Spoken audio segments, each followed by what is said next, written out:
आज की वीडियो में हम हल करने वाले हैं प्रश्नावली 1.4 का दूसरा और तीसरा क्वेश्चन। पहला क्वेश्चन हमने आगे की वीडियो में हल कर लिया है। अगर आपने वो वीडियो नहीं देखी है तो डिस्क्रिप्शन बॉक्स में लिंक मिल जाएगा, वहाँ से जा करके देख लीजिएगा। तो आज का जो क्वेश्चन है, हम पहले क्वेश्चन पढ़ के आपको सुना देते हैं, ठीक है। तो जो क्वेश्चन दिया गया है वो है कि ऊपर दिए गए प्रश्न में, यानी ऊपर कौन सा प्रश्न है, दूसरा पढ़ रहे हैं तो मतलब पहला प्रश्न ऊपर है, तो उसमें उन परिमेय संख्याओं के दशमलव प्रसारों को लिखिए जो शांत हैं। यानी जो जो शांत आया है, हमने इसको मिटाया नहीं है, यानी टोटल कितनी संख्याएं थी, इसमें 10 थी, हमने 10 को हल किया था। तो जो शांत अशांत आया था हमने लिख दिया है, कौन सा शांत है और कौन सा अशांत है, ठीक है। तो इसमें उन दशमलव प्रसारों के लिखना है जो शांत है। तो सबसे पहले हम अशांत वालों को हटा देते हैं, यानी जितना हल करना है हमको उतने को रखते हैं, ठीक है। तो देखिए कौन कौन सा अशांत है, ये वाला अशांत है, इसको हटा देते हैं, ठीक है, ये तीसरा वाला, और इधर ये अशांत है, ठीक है। जो जो अशांत है हम सबसे पहले उनको हटा देते हैं।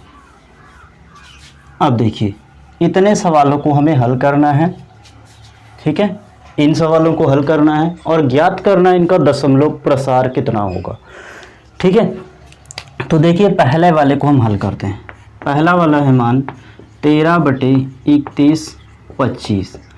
इसको हल किया था हमने तो कितना आया था, ये आया था 13/5 की घाते 5। 13 कितना आया था, 5 की घाते 5। अब देखिए हम इसको दशमलव प्रसार में कैसे लिखेंगे, यानी दशमलव के रूप में कैसे लिखेंगे, वो भी लंबी विभाजन क्रिया नहीं करनी, इसमें शॉर्ट में करनी है। अच्छे से एक क्वेश्चन समझ लीजिए, उसके बाद अपने आप कर लेंगे। देखिए हमारा जो मान था वो किसके रूप में होना चाहिए था, 1/2 की घाते n और 5 की घाते m के रूप में। यहाँ 5 की घाते 5 तो था, लेकिन 2 की घाते नहीं था, तो हमने क्या किया था, 2 की घाते 0 मान लिया था, ठीक।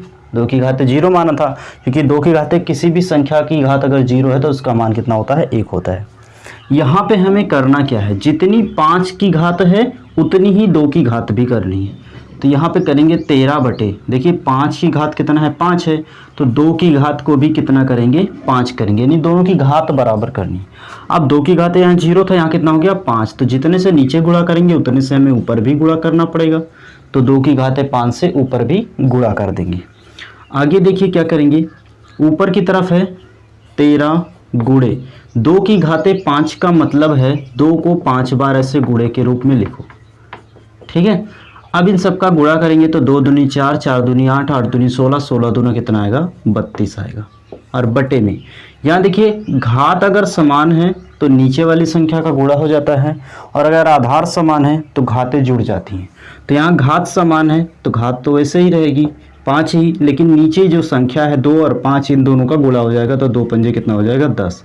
10 की घाते 5। ऊपर क्या करेंगे, अब गुणा करा देंगे। तो 13 से अगर 32 में गुणा कराएंगे तो 13 दूना कितना होगा, 26 के 6, हासिल बचा 2, फिर 13 3 39, 39 और 2 कितना हो गया, 41, यानी 416। और बटे में कितना है, 10 की घाते 5।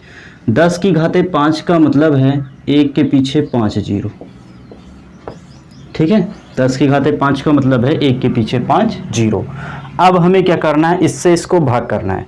तो भाग करेंगे तो देखिए क्या है, 1 2 3 4 5, 5 अंक के आगे दशमलव लगा देंगे तो बराबर हो जाएगा। तो पहले तो हम 416 लिख लेते हैं, 5 अंक तो इसमें है नहीं, तो आगे क्या करते हैं, 0 0 बढ़ा लेते हैं, 3 0 बढ़ा लिए। अब कितना 0, 1 2 3 4 5, तो 5 अंक के आगे दशमलव लगाएंगे तो 1 2 3 4 5, यानी दशमलव कहाँ आएगा हमारा, यहाँ पे आएगा, ये यहाँ पे आ जाएगा दशमलव, ठीक है। ये क्या हो जाएगा हमारा, इसका आंसर हो जाएगा। चलिए अभी दूसरा हल करते हैं। तो देखिए दूसरा कितना है हमारा, 17/8। दूसरा था 17/8। अब 17/8 को हमने हल किया था तो कितना आया था, 17/2 की घाते 3, ठीक है। 2 की घाते 3 कितना होता है, 8 होता है। इसमें भी क्या करेंगे, यहाँ पर गुणा करेंगे 2 की घाते 2 की घाते नहीं, 2 की घाते तो है ही 5 की घात, 5 की घात 3 से नीचे गुणा करेंगे और 5 की घात 3 से ऊपर गुणा करेंगे। यानी अगर 5 है पहले से तो हम 2 से गुणा करेंगे, और अगर 2 है पहले से तो 5 से गुणा करेंगे। अगर 2 5 दोनों है तो दोनों की घात बराबर करेंगे, ठीक है। अब देखिए आगे क्या करेंगे, यहाँ पे 17 है, 17 रहेगा गुणे 5 की घाते 3 का मतलब है 5 गुणे 5 गुणे 5, ठीक है। तो 5 5 25, अब 25 पंजे कितना होगा, 125, बटे में 2 की घात 3 है, 5 की घात भी 3 है, घात बराबर है तो नीचे की संख्या का गुणा हो जाएगा, तो 2 पंजे 10 की घात 3। आगे देखिए हल करेंगे तो 17 से 125 का गुणा करेंगे, कितना आएगा देखिए 17 पचे 85 के 5, हासिल कितना बचा 8 बचा। अब 17 दूना 34 और 34 8 कितना होगा, 34 8 हो जाएगा 42, 42 के 2, हासिल आ गया 4। अब 17 कम 17 और 17 4 कितना हो गया 21, और बटे में 10 की घाते 3 का मतलब है 1 के पीछे 3 जीरो। ठीक, जैसे यहाँ पे 10 की घाते 5 था तो 1 के पीछे 5 जीरो बढ़ा दिए, यहाँ 10 की घाते 3 है तो इसका मतलब 1 के पीछे 3 जीरो। अब भाग करेंगे तो देखिए कितना आएगा, कितना जीरो है 1 2 3, 3 जीरो है तो इसका मतलब 3 अंक के आगे दशमलव। तो पहले संख्या लिख लेंगे 2 1 2 5, दशमलव कहाँ पे लगाएंगे 3 अंक के आगे, तो 3 अंक 1 2 3 यहाँ पे गिन के यहाँ पर लगा देंगे दशमलव, ये हो जाएगा इसका आंसर। ठीक है, चलिए भी तीसरा करते हैं। तो देखिए तीसरा क्या है हमारा, तीसरा यानी कि ये चौथा नंबर वाला है। ठीक है, ये 4 नंबर वाला है, क्योंकि जो तीसरा था वो तो आसान था हमारा, तो सिर्फ शांत वाले को हल करना है। ये कितना है 15 बटे 1600, 15 बटे 1600 बराबर, ये आया था 15 बटे 2 की घाते 6 और 5 की घाते 2 आएगा ये। ठीक है, अब देखिए क्या करेंगे, यहाँ पे यहाँ 2 भी है और 5 भी है, लेकिन किसी की घात बराबर नहीं है, क्योंकि 2 की घाते 6 है और 5 की घाते 2 है। तब क्या करेंगे, देखिए इसकी घात तो 6 बराबर है, यहाँ पे हम गुणा कर देंगे 15, पहले तो इसको लिख लेते हैं 15 बटे 2 की घाते 6 और गुणे 5 की घाते 2। यहाँ पर हम गुणा कर देते हैं कितने से, 5 की घाते 4 से, और यहाँ भी गुणा कर देते हैं 5 की घाते 4 से। क्योंकि ये गुणा, आप देखो आगे 15 गुणे 5 की घाते 4 का मतलब कितना होगा, 5 को 4 बार लिखो, तो 5 को 4 बार लिखेंगे तो कितना आएगा, 5 पचे 25, 25 पंजे 125, 125 पंजे 625, 625 हो जाएगा बटे में। यहाँ देखिए 2 की घाते कितना है 6, 2 की घाते 6 गुणे, यहाँ अगर आधार समान रहता है तो घाते जुड़ जाती हैं, तो नीचे तो 5 5 बराबर है तो 5, और उसके ऊपर यहाँ पर 2 है, यहाँ पे 4, तो 2 और 4 जुड़ेगा तो कितना होगा 6 हो जाएगा। अब देखिए घात बराबर आ गई कि नहीं, इसी तरह से घात बराबर कर लेंगे। आगे क्या होगा, 15 से 625 में गुणा होगा, तो 15 पचे 75 के 5, ठीक है, हासिल बचा 7, 15 दूना 30 और 30 7 37 के 7, हासिल बचा 3। अब 15 छक्का 90 और 90 और 3 कितना हो जाएगा 93 बटे में। यहाँ देखिए 2 की घाते 6 है और 5 की घाते 6, इसका मतलब नीचे नीचे का गुणा हो जाएगा, क्योंकि घाते समान है, तो 2 पंजे कितना हो जाएगा 10, और 10 की घाते कितना होगा 6, इसका मतलब हुआ 93 75 बटे 10 की घाते 6 का मतलब है 1 के पीछे 6 जीरो, 1 के पीछे 1 2 3 4 5 6 जीरो। अब इसको दशमलव के रूप में लिखेंगे तो क्या आएगा, पहले तो लिख लेते हैं हम 93 75, 93 75। हमें कितनी संख्या के आगे दशमलव लगाना, 1 2 3 4 5 6 अंक के आगे, लेकिन यहाँ 4 ही अंक है तो क्या करेंगे आगे 0 बढ़ा लेते हैं। ठीक है, अब देखिए 1 2 3 4 5 6 अंक है, तो 6 अंक कहाँ पे आएगा, 1 2 3 4 5 6, यानी यहाँ पे आ रहा है, तो दशमलव कहाँ पे लगेगा हमारा, दशमलव जो लगेगा वो यहाँ पे लगेगा, इसके आगे भी एक 0 रहेगा, ये हो जाएगा इसका आंसर। ठीक है, तो 3 क्वेश्चन हो गया। चलिए दूसरे दोनों और भी कर लेते हैं। इसी तरह से दशमलव प्रसार लिखना है बिना भाग किए, अगर आप भाग करके लाएंगे तब भी यही मान आएगा। ठीक है, लेकिन इसमें क्या करना है, बिना लंबी विभाजन प्रक्रिया किए ही करना है, इसीलिए इस तरह से हल करेंगे। इस तरह से इसे आसान भी है दशमलव प्रसार निकालना। देखिए हमारा छठा क्वेश्चन, ठीक है, यानी कि चौथा है हमारा, कितना है 23 बटे 2 की घाते 3 और 5 की घाते 2, 23 बटे 2 की घाते 3 और 5 की घाते 2। ठीक है, इसमें देखिए ना 2 की घाते 3 है और 5 की घाते 2 है, तो अब हम बराबर कैसे करेंगे, 23 बटे यहाँ पर लिख लेते हैं पहले 2 की घाते 3, थोड़ा दूर कर देते हैं 5 की घाते 2।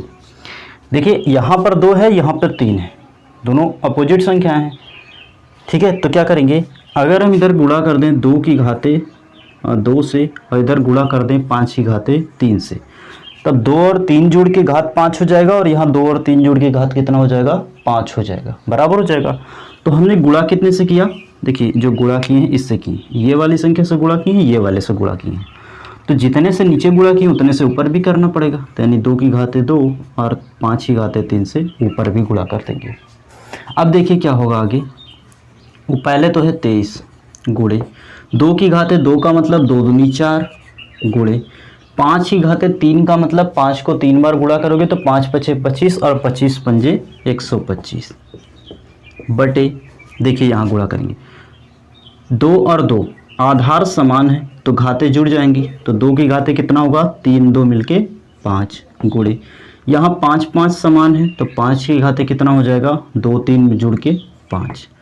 आगे देखिए 23 4 125 इन सभी का गुणा करेंगे, तो पहले तो 23 को वैसे ही रहने देते हैं गुणे 125 चौका कितना होगा, तो देखिए 4 पंजे 20 के 0 हासिल 2, 4 दूनी 8 8 2 10 के 0 हासिल 1, 4 एकम 4 4 और 1 5 बटे 2 और 5 इन दोनों की घातें समान है तो नीचे का क्या होगा गुणा हो जाएगा, तो 2 पंजे 10 10 की घातें कितना हो गया 5। आगे क्या करेंगे, अब इधर ही देख लीजिए 23 से 500 में गुणा करेंगे, तो देखिए गुणा कैसे करेंगे 5 से 23 में कर लो और 2 जीरो बढ़ा दो, 2 जीरो बढ़ा दिए 5 से करेंगे 5 दिया 15 के 5 हासिल 1 आया, 5 दूनी 10 10 और 1 11 और बटे में 10 की घाते 5 का मतलब है 1 के पीछे 5 जीरो, ठीक है हो गया। अब देखिए इसका दशमलव प्रसार के रूप में कैसे लिखेंगे, दशमलव के रूप में तो देखिए कितना जीरो 1 2 3 4 5 जीरो, इसका मतलब 1 2 3 4 5 यहाँ आएगा अंक अंक, ठीक है तो 11 5 डबल जीरो, इसके आगे आएगा दशमलव तो इसके आगे भी एक जीरो लगा देते हैं, ये हो जाएगा इसका आंसर, ठीक है। अब चलिए लास्ट वाला कर लेते हैं, और 9 नंबर है ये भी शांत आया था 35 बटे 50, इसका अभाज्य गुणनखंड आया था 35 बटे 2 की घाते 1 और 5 की घाते 2, ठीक। इसको भी सेम वैसे ही हल करेंगे, तो देखिए क्या करेंगे, पहले तो लिख लेंगे हम 35 बटे 2 की घाते 1 और थोड़ा दूरी पे गुणे 5 की घाते 2, इसके बीच में गुणा कितने से करेंगे, देखिए 2 की घाते 1 पहले से ही है, एक और लिख देते हैं 2 की घाते 1, क्योंकि आधार समान रहेगा घात जुड़ जाएगी तो एक एक मिलके कितनी हो जाएगी 2 और 5 की घाते 2 है उसके बराबर हो जाएगी। अब देखिए तो 35 बटे 2 और 2 इन दोनों की घात 1 1 है तो घात जुड़ जाएगी तो कितना हो जाएगा 2 की घाते 2 गुणे 5 की घाते कितना है 2, घात बराबर हो गई। यहाँ हमने नीचे 2 से गुणा किया था तो यहाँ पर भी 2 से गुणा करेंगे, सॉरी छूट गया था, यानी यहाँ पर भी 2 से गुणा होगा। अब देखिए 35 से अगर 2 का गुणा करेंगे तो 35 दूना कितना हो जाएगा 70 और बटे में 2 और 5 ये दोनों गुणा होगा तो कितना हो जाएगा 10 और इन दोनों की घात कितनी है 2, यानी कि आगे हल करेंगे तो आएगा 70 बटे में 10 की घाते 2 का मतलब है 1 के पीछे 2 जीरो, ठीक है। अब क्या करेंगे, इसके पीछे 2 जीरो है मतलब 2 अंक के आगे दशमलव आएगा, तो यहाँ पे 70 लिख देते हैं, पहले एक और जीरो आगे बढ़ा देते हैं 1 2 2 जीरो है इसका मतलब 2 अंक के आगे दशमलव, तो दशमलव कहाँ आएगा यहाँ पे आ जाएगा, ये हो जाएगा इसका सॉल्यूशन, ठीक है। तो हमने दूसरा क्वेश्चन अच्छे से हल कर लिया, अब चलिए तीसरा क्वेश्चन भी हल कर लेते हैं। देखिए तीसरा क्वेश्चन जो है वो पहले पढ़ के आपको सुना देते हैं। कुछ वास्तविक संख्याओं के दशमलव प्रसार नीचे दिए गए हैं, ठीक है 1 2 3 नंबर करके दिया गया है। प्रत्येक स्थिति के लिए निर्धारित कीजिए कि यह संख्या परिमेय संख्या है या नहीं। पहले तो हमें पता करना है कि ये संख्या जो है वो परिमेय है या नहीं। यदि यह परिमेय संख्या है और p बटे q के रूप की है तो q के अभाज्य गुणनखंडों के बारे में आप क्या कह सकते हैं। यानी सबसे पहले तो हमें पता करना है कि ये जो संख्या है ये p बटे q के रूप में है या नहीं। अगर है तो जो बटे में मान रहेगा उसके अभाज्य गुणनखंड कितने आएंगे ये हमें बताना है, ठीक है। तो चलिए स्टार्ट करते हैं। देखिए पहला क्वेश्चन जो है पहले हम क्वेश्चन लिख लेते हैं, यानी नंबर 1 है 43.1 2 3 4 5 6 7 8 और 9। दूसरा क्वेश्चन है जो वो है 0.1 2 1 2 0 1 2 00 1 2 000 है ना, उसके बाद में 1 2 4 0, उसके बाद डैश डैश डैश। और जो हमारा तीसरा क्वेश्चन है वो है 43.1 2 3 4 5 6 7 8 9 और उसके ऊपर बार। इस बार का मतलब क्या होता है वो भी अभी बताते हैं आपको। अब देखिए पहला क्वेश्चन हमारा है 43.12345678 9, ठीक है। इसको पहले हम हल कर लेते हैं। तो इसको परिमेय संख्या के रूप में कैसे लिखेंगे, तो परिमेय संख्या जो होती है वो हमेशा p/q के रूप में होती है, यानी अंश और हर के रूप में होती है। तो इसको हम कैसे लिखेंगे, तो 43.12345678 9, इसके बटे में क्या होता है, बटे में 1 होता है, आप भी जानते हैं। अब देखिए दशमलव कहाँ है, दशमलव के पीछे जितने अंक होंगे उतने जीरो नीचे बढ़ा देंगे और दशमलव हटा देंगे। तो कितने अंक है, 1 2 3 4 5 6 7 8 9, इसका मतलब 9 जीरो बढ़ाएंगे तो 1 2 3 4 5 6 7 8 9 जीरो बढ़ा दिए और यहाँ से दशमलव हटा दिए। अब ये संख्या कैसी आ गई, हमारी परिमेय संख्या के रूप की आ गई, ठीक है। तो यानी ये जो संख्या है वो एक परिमेय संख्या है। अतः लिख देना है कितनी संख्या है, 43.12345678 9, एक परिमेय संख्या है, एक परिमेय संख्या है, ठीक है। परिमेय संख्या है, पूछ रहा था पहले में परिमेय संख्या है या नहीं, तो एक परिमेय संख्या है। अब जो नीचे का मान आया, यानी ये ऊपर वाला p का मान हो गया, नीचे वाला q का मान हो गया। तो q के अभाज्य गुणनखंडों के बारे में पूछ रहा था कि क्या कह सकते हैं। तो इसका अभाज्य गुणनखंड निकालेंगे तो देखिए कैसे निकालेंगे, ऊपर का मान हम वही रखेंगे 43 1 2 3 4 5 6 7 8 9, नीचे की तरफ तोड़ देंगे। देखिए 1 2 3 4 5 6 सारी 9 जीरो है, तो इसका मतलब हम इसको इस तरफ से लिख सकते हैं 10 की घाते 9, जैसे अभी कर रहे थे 10 की घाते 5 था तो 5 बार जीरो बढ़ा दिए। तो वैसे ही यहाँ पे 9 बार जीरो है, तो इसको किस रूप में लिख सकते हैं, 10 की घाते 9 के रूप में। आगे के स्टेप में क्या करेंगे, 43 1 2 3 4 5 6 7 8 9, ये ऊपर वाला सारा मान वैसे ही रहेगा, नीचे की तरफ तोड़ेंगे। देखिए 10 को हम तोड़ सकते हैं 2 गुणे 5 में, तो 2 गुणे 5 की घाते 9 हो जाएगा। जैसे उसमें जोड़ रहे थे वैसे इसमें तोड़ना है। अब आगे क्या करेंगे, देखिए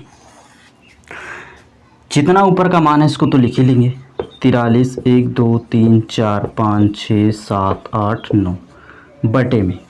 अब यहाँ पर एक बार 2 की घाते 9 कर सकते हैं और एक बार 5 की घाते 9 कर सकते हैं, 2 की घाते 9 और गुणे 5 की घाते 9, ठीक है, हो जाएगा ना। क्योंकि अगर आधार यानी घात समान हो तो आधार का गुणा हो जाता है, तो हम यहाँ पर गुणा हुआ था, यहाँ पे हमने क्या किया, अलग अलग कर दिया। अब ये जो हमारा आधार आया है यानी जो q का मान है, ये किस रूप में आया है, 2 की घाते n और 5 की घाते m के रूप का है, ठीक है। तो इसके बारे में पूछ रहा था, तो यहाँ पे लिखेंगे अतः q के अभाज्य गुणनखंड, q के अभाज्य गुणनखंड 2 की घाते n 5 की घाते m के रूप का है, ठीक है। ये हो जाएगा इसका आंसर। चलिए भी दूसरा कर लेते हैं। देखिए दूसरा क्वेश्चन क्या है, 0.120 1 2 00 1 2 000 1 2 40 फिर 1 2 50 फिर 1 2 60 फिर 1 2 70, ऐसे जाता रहेगा। तो मतलब ये संख्या क्या है, एक अपरिमेय संख्या है, यह एक अपरिमेय संख्या है, ठीक है। इस तरह से कोई भी संख्या है जिसका कुछ पता ही नहीं है कि कहाँ तक जाएगा, तो ये संख्याएं क्या होती हैं, अपरिमेय संख्या होती है, अपरिमेय संख्या है, ठीक। दूसरे में सिर्फ इतना ही करना है। अभी सीखिए तीसरा क्या कर लेते हैं। तो तीसरे में जो दिया गया है 43.12345678 9 के ऊपर ये क्या लगा हुआ है, बार, इसको क्या कहते हैं, बार कहते हैं हिंदी में, ठीक है। इंग्लिश का नाम है बार, ठीक। तो बार का मतलब होता है किसी संख्या के ऊपर अगर लगा है, छोटे से इसमें समझ लेते हैं, अगर लगा हुआ है 1 2 1.23, इसके ऊपर बार लगा है, तो इसका मतलब है 1.23 फिर 2 3 फिर 2 3 फिर 2 3, ठीक। मतलब बार बार वही संख्या रिपीट होती रहेगी, ठीक है। तो इसका मतलब है कि 1 2 3 4 5 6 7 8 9 फिर 1 2 3 4 5 6 7 8 9 फिर 1 2 3 4 5 6 7 8 9, बार बार रिपीट होती रहेगी। तो जितने संख्या बढ़ेगी नीचे उतने जीरो भी बढ़ेगा, ठीक है। तो यानी ये संख्या कैसी है, फिर परिमेय संख्या है। ये क्या है, एक परिमेय संख्या हम इसको कह सकते हैं, ठीक है। तो यह एक परिमेय संख्या है, अतः यह एक परिमेय संख्या है, एक परिमेय संख्या है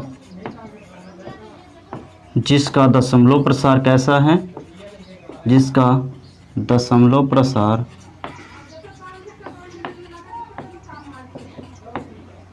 अशांत आवर्ती है। ठीक है, जिसका दशमलव प्रसार कैसा है, अशांत आवर्ती है। सिर्फ इसका दशमलव प्रसार शांत है, ये तो अपरिमेय संख्या है, और इसका दशमलव प्रसार क्या है, अशांत आवर्ती है। तो आज हमारा पहला लेसन जो है वो एकदम से समाप्त होता है। सभी क्वेश्चंस हमने अच्छे से हल कर लिए हैं। सभी पार्ट की लिंक आपको डिस्क्रिप्शन बॉक्स में मिल जाएगी, वहाँ से जाके पहले लेसन की तैयारी अच्छे से कर लीजिएगा। तो जिन्होंने अभी तक हमारे चैनल को सब्सक्राइब नहीं किया है वे चैनल को सब्सक्राइब कर लें और बेल आइकन को दबा लें और अच्छे से यूपी बोर्ड परीक्षा की तैयारी करें। ठीक है, मैं आपको मैथ और साइंस दोनों पढ़ाऊँगा। ठीक है, तो मिलते हैं नेक्स्ट वीडियो में अगले लेसन के साथ। तब तक के लिए जय हिंद, जय भारत।